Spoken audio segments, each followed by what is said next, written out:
Kozhikode medical കോളേജിലെ മരുന്ന് വിതരണം വീണ്ടും അവതാളത്തിലേക്ക്.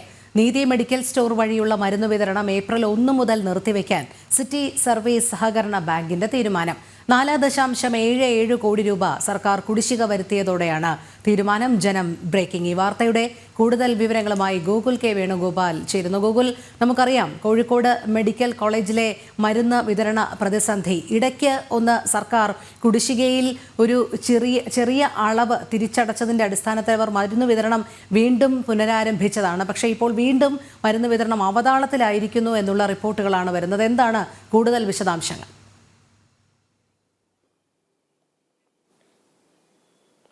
കഴിഞ്ഞ മെയ് മാസം മുതലുള്ള മരുന്ന് വിതരണം നൽകിയ വകയുള്ള കുടിശ്ശികയാണ് ഇപ്പോൾ കോഴിക്കോട് സിറ്റി സർവീസ് സഹകരണ ബാങ്കിന് ഹോസ്പിറ്റൽ ഡെവലപ്മെന്റ് സൊസൈറ്റിയിൽ നിന്ന് കിട്ടാനുള്ളത്. ഹോസ്പിറ്റൽ ഡെവലപ്മെന്റ് സൊസൈറ്റിയുമായിട്ടാണ് സിറ്റി സഹകരണ ബാങ്ക് കരാറിലായിട്ടുള്ളത്. 3 മാസം കൂടുമ്പോൾ ഈ മരുന്ന് വിതരണം നൽകുന്ന പണം ലഭ്യമാക്കണം അല്ലെങ്കിൽ നൽകണം എന്നാണ് ഹോസ്പിറ്റൽ ഡെവലപ്മെന്റ് സൊസൈറ്റിയുമായിട്ട് കോഴിക്കോട് സിറ്റി സർവീസ് സഹകരണ ബാങ്ക് കരാറിലായിട്ടുള്ളത്. എന്നാൽ പലപ്പോഴും 6 മാസം വരെ ആകാറുണ്ട്, അല്ലെങ്കിൽ 7 മാസം വരെ ആകാറുണ്ട്. ആ ഘട്ടങ്ങളിലൊക്കെ പണം കിട്ടുന്നതിനാലാണ് ഒരുപാട് നാളുകളായിട്ട് ഇത്തരത്തിൽ മരുന്ന് വിതരണം നടത്തിക്കൊണ്ടുവരുന്ന ഒരു സാഹചര്യം ഉണ്ടായത്. എന്നാൽ ഇപ്പോൾ കഴിഞ്ഞ മെയ് മാസം മുതൽ ഉള്ള കുടിശ്ശിക ലഭ്യമാകാതെ ആയതോടെയാണ് ഇപ്പോൾ ഇത്തരത്തിലൊരു മരുന്ന് വിതരണം നിർത്തിവെക്കുന്ന ഒരു പ്രതിസന്ധിയിലേക്ക് അല്ലെങ്കിൽ സാഹചര്യത്തിലേക്ക് കോഴിക്കോട് സിറ്റി സർവീസ് സഹകരണ ബാങ്ക് എത്തിയിട്ടുള്ളത്. 4.77 കോടി രൂപയുടെ കുടിശ്ശികയാണ് ഇപ്പോൾ ആയിട്ടുള്ളത്. പലതവണ ഹോസ്പിറ്റലുമായിട്ട് ബന്ധപ്പെട്ടിട്ടും ഈ മരുന്ന് വിതരണം നടപ്പിലാക്കാൻ സാധിക്കാത്തൊരു സാഹചര്യം വന്നതോടുകൂടിയിട്ടാണ് ഇത് നിർത്തലാക്കുന്നത് എന്ന കാര്യമാണ് ഈ സർവീസ് സഹകരണ ബാങ്കുമായി ബന്ധപ്പെടുന്ന സമയത്ത് നമുക്കറിയാൻ വേണ്ടി സാധിക്കുന്നത്. ഇതുമായി ബന്ധപ്പെട്ട് മുഖ്യമന്ത്രിക്ക് ഉൾപ്പെടെ കത്തും നൽകിയിട്ടുണ്ട്. ആരോഗ്യമന്ത്രിയെ ഈ കാര്യങ്ങൾ അറിയിക്കുകയും ചെയ്തിട്ടുണ്ട്. ഹോസ്പിറ്റൽ ഡെവലപ്മെന്റ് സൊസൈറ്റിയുമായിട്ടാണ് കരാർ. അതായത് സർക്കാരിന്റെ വിവിധ പദ്ധതികൾ നടപ്പിലാക്കുവാൻ വേണ്ടി നീതി മെഡിക്കൽ സ്റ്റോർ വഴിയാണ് സിറ്റി സർവീസ് സഹകരണ ബാങ്ക് ഈ മരുന്ന് വിതരണം നൽകുന്നത്. അതിനാൽ തന്നെ ഇപ്പോൾ ഇവർക്കുള്ള കുടിശ്ശിക 4.77 കോടി രൂപയുടെ കുടിശ്ശിക ഉടനടി തന്നെ വിതരണം ചെയ്തില്ലെങ്കിൽ ഏപ്രിൽ 1 മുതൽ ഈ നീതി മെഡിക്കൽ സ്റ്റോറുകൾ വഴി ഈ മരുന്ന് വിതരണം നടത്തുന്നത് നിർത്തലാക്കുമെന്നാണ് ഈ കോഴിക്കോട് സിറ്റി സർവീസ് സഹകരണ ബാങ്കിൽ നിന്ന് അറിയിക്കാൻ വേണ്ടി സാധിച്ചിട്ടുള്ളത്. 200 കോടിയിലധികം രൂപ സർക്കാരിൽ നിന്ന് കോഴിക്കോട് മെഡിക്കൽ കോളേജ് ആശുപത്രിക്ക് ലഭിക്കാറുണ്ട്. പലതരത്തിലുള്ള പ്രശ്നങ്ങൾ ഈ കോഴിക്കോട് മെഡിക്കൽ കോളേജ് ആശുപത്രിയുമായി ബന്ധപ്പെട്ട പ്രവർത്തനത്തെ ബാധിക്കുന്ന സാഹചര്യമാണ് നിലവിലുള്ളത്.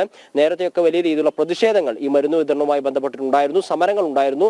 മാസങ്ങൾ നീണ്ടുനിന്ന സമരങ്ങൾക്കൊടുവിലാണ് 2 മാസത്തേക്ക് കുടിശ്ശിക നൽകുകയും പിന്നീട് മരുന്ന് വിതരണം ആരംഭിക്കുകയും ഒക്കെ ചെയ്തിട്ടുള്ളത്. പക്ഷേ വിവിധ സ്ഥലങ്ങളിൽ നിന്ന് ഇത്തരത്തിൽ കരാറുകളിൽ ഏർപ്പെട്ടിട്ടാണ് ഹോസ്പിറ്റലുകളിലേക്ക് മരുന്ന് വിതരണം നടത്തുന്നത്. അങ്ങനെ ഓരോ വിഭാഗത്തിൽപ്പെട്ട ആളുകളും ഇപ്പോൾ കുടിശ്ശിക ലഭിക്കാനുണ്ട് എന്ന പേരിൽ മരുന്ന് വിതരണം നിർത്തലാക്കുന്ന സാഹചര്യമാണുള്ളത്. സാധാരണക്കാരെ വളരെയധികം പ്രതിസന്ധിയിലാക്കുന്ന ഒരു സാഹചര്യത്തിൽ കൂടിയാണ് ഇപ്പോൾ കടന്നു പോകുന്നത്.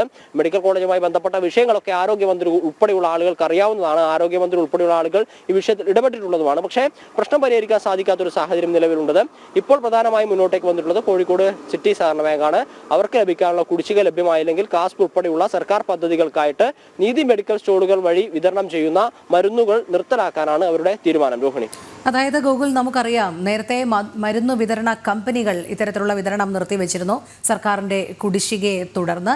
ഇപ്പോൾ നിലവിൽ സിറ്റി സർവീസ് സഹകരണ ബാങ്കും അത്തരത്തിലുള്ളൊരു തീരുമാനം എടുക്കുകയാണ്. ഓരോ പ്രാവശ്യവും ഇത്തരത്തിലുള്ള മുന്നറിയിപ്പുകൾ സർക്കാരിന് മുന്നിൽ ഇവരൊക്കെ വയ്ക്കുന്നുണ്ടെങ്കിൽ പോലും താൽക്കാലികമായി എന്തെങ്കിലും നിസ്സാര തുക കുടിശ്ശികയുടെ പേരിൽ അടച്ച് അത് വീണ്ടും പുനരാരംഭിക്കും, വീണ്ടും കുടിശ്ശിക വരുത്തുന്നു. ഈ ഒരു നയം തന്നെയല്ലേ ആരോഗ്യവകുപ്പിന്റെ ഭാഗത്തു നിന്നും ഉണ്ടാകുന്നത്?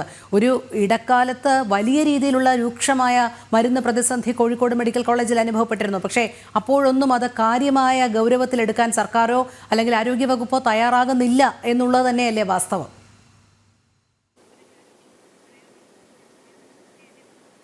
അതുതന്നെയാണ്. ഈ ശസ്ത്രക്രിയ നടത്താൻ ഉപകരണങ്ങളില്ലാത്തതിന്റെ പേരിൽ രോഗികൾ ദിവസങ്ങളോളം ആശുപത്രിയിൽ തങ്ങേണ്ടി വരുന്ന ഒരു സാഹചര്യങ്ങളൊക്കെ ഉണ്ടായിരുന്നു. നമ്മൾ ഉൾപ്പെടെയുള്ള മാധ്യമ സ്ഥാപനങ്ങൾ അത് വാർത്തയാക്കിയതുമാണ്.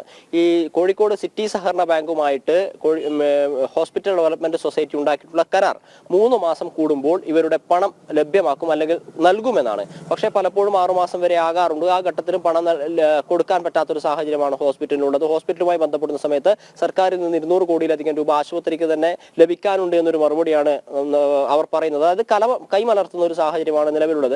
ആരോഗ്യമന്ത്രി ഉൾപ്പെടെയുള്ള ആളുകൾക്ക് ഈ വിഷയം അറിയാവുന്നതുമാണ്. നേരത്തെ രോഹിണി പറഞ്ഞതുപോലെ തന്നെ ഈ മരുന്ന് വിതരണക്കാർക്ക് ഈ 6 മാസത്തിലധികം മരുന്ന് വിതരണം നൽകിയതിന്റെ വകയുള്ള 90 കോടിയോളം രൂപ കുടിശ്ശിക ലഭ്യമാകാത്തതിന്റെ പേരിൽ അവർ മരുന്ന് വിതരണം നിർത്തിവെക്കുകയും ഒക്കെ ചെയ്തതാണ്. അത് സാധാരണക്കാരായ രോഗികളെ വളരെയധികം ദോഷകരമായി ബാധിക്കുകയും അവർക്ക് മരുന്ന് ലഭ്യമാകാത്തൊരു സാഹചര്യം ഉണ്ടാവുകയും സ്വകാര്യ ആശുപത്രികളെ തേടി പോകേണ്ട സാഹചര്യം ഒക്കെ ഉണ്ടായിരുന്നു. സാധാരണക്കാരായ ആളുകളെ സംബന്ധിച്ചിടത്തോളം അത് അവരുടെ ജീവിതത്തെ പ്രതിസന്ധിയിലാക്കുന്നതാണ്. കാരണം മലബാർ മേഖലയിൽ മേഖലയിലെ 10,000-കണക്കിന് രോഗികൾ ആശ്രയിക്കുന്ന ഒരു ആശുപത്രിയാണ് കോഴിക്കോട് മെഡിക്കൽ കോളേജ് ആശുപത്രി. സാധാരണക്കാരുടെ ആശ്രയം തന്നെയാണ്. പക്ഷേ അവിടെ ഇത്തരത്തിലുള്ള പ്രതിസന്ധി ഉണ്ടാകുമ്പോൾ സാമ്പത്തികമായി മെച്ചപ്പെട്ട സ്ഥിതിയുള്ള ആളുകൾ സ്വകാര്യ ആശുപത്രികളെ ആശ്രയിക്കുന്നത് പോലെ സാധാരണക്കാർക്ക് സാധിക്കാത്ത സാഹചര്യം ഉണ്ടാകുന്നു. അവർക്ക് ആശുപത്രിയിൽ പോകാൻ പറ്റാത്തൊരു സാഹചര്യം ഉണ്ടാകുന്നു. ചികിത്സ മുടങ്ങുന്ന ഒരു സാഹചര്യം ഉണ്ടാകുന്നു. ആരോഗ്യം സംരക്ഷിക്കാൻ സാധിക്കാത്ത അവസ്ഥ സാധാരണക്കാരെ സംബന്ധിച്ചിടത്തോളം ഉണ്ട്. അതിന് പ്രധാനപ്പെട്ട കുറ്റക്കാർ ആരോഗ്യവകുപ്പ് തന്നെയാണ് എന്നൊരു വിലയിരുത്തലാണ് ഉള്ളത്. നേരത്തെ രോഹിണി പറഞ്ഞതുപോലെ തന്നെ ഈ മരുന്ന് വിതരണക്കാർ മരുന്ന് വിതരണം നിർത്തിവെച്ചപ്പോൾ വലിയ അവതാളത്തിലായിരുന്നു അവിടുത്തെ പ്രശ്നങ്ങളൊക്കെ. അവിടെ ഇപ്പോൾ 2 മാസത്തെ പണം നൽകി അവരുടെ മരുന്ന് വിതരണം ആരംഭിച്ചിട്ടുണ്ട്. പക്ഷേ മറ്റു വിഭാഗങ്ങളിൽപ്പെട്ട ഇപ്പോൾ കോഴിക്കോട് ജില്ലാ സഹകരണ ബാങ്കിനെ പോലെയുള്ള സ്ഥാപനങ്ങൾ 1 വർഷത്തോളമായിട്ട് പണം ലഭ്യമാകാത്തതിന്റെ പേരിലാണ് ഇപ്പോൾ മരുന്ന് വിതരണം നിർത്താൻ ഒടുങ്ങുന്നത്. മുഖ്യമന്ത്രി ഉൾപ്പെടെയുള്ള ആളുകൾക്ക് കത്ത് നൽകിയിട്ടുണ്ട് എന്ന് പറയുമ്പോൾ അവർ ഈ ആശുപത്രി അധികൃതരെ എത്ര തവണ ബന്ധപ്പെട്ടിട്ടുണ്ടാവുമെന്ന് നമുക്ക് ഊഹിക്കാവുന്നതാണ്. കഴിഞ്ഞ ദിവസം ഡയറക്ടർ ബോർഡ് ചേർന്നിട്ടാണ് ഇപ്പോൾ ഇത്തരത്തിലൊരു തീരുമാനത്തിലേക്ക് എത്തിയിട്ടുള്ളത്. മുഖ്യമന്ത്രിയിൽ നിന്ന് പോലും അനുകൂലമായിട്ടുള്ള ഒരു നടപടി ഉണ്ടാവുന്നില്ല എന്നുള്ളതാണ് പ്രധാനപ്പെട്ട കാര്യം. സാധാരണക്കാരായ രോഗികളെ എന്തായാലും വെല്ലുവിളിക്കുന്നതിന് തുല്യമാണ്. ആശുപത്രി അധികൃതരെ ഈ നീക്കം എന്ന് പറയാതിരിക്കാൻ വേണ്ടി സാധിക്കില്ല. കാരണം മരുന്ന് വിതരണം നിർത്തലാവുന്നത് ഒരു സാധാരണ വാർത്തയായി മാറിയിരിക്കുന്നു കോഴിക്കോട് മെഡിക്കൽ കോളേജിനെ സംബന്ധിച്ചിടത്തോളം എന്നുള്ളതാണ് ഇതിലെ ഒരു പ്രധാനപ്പെട്ട കാര്യം. ശരി, ഗോകുൽ കെ വേണുഗോപാലാണ് വിവരങ്ങൾ നൽകിയത്.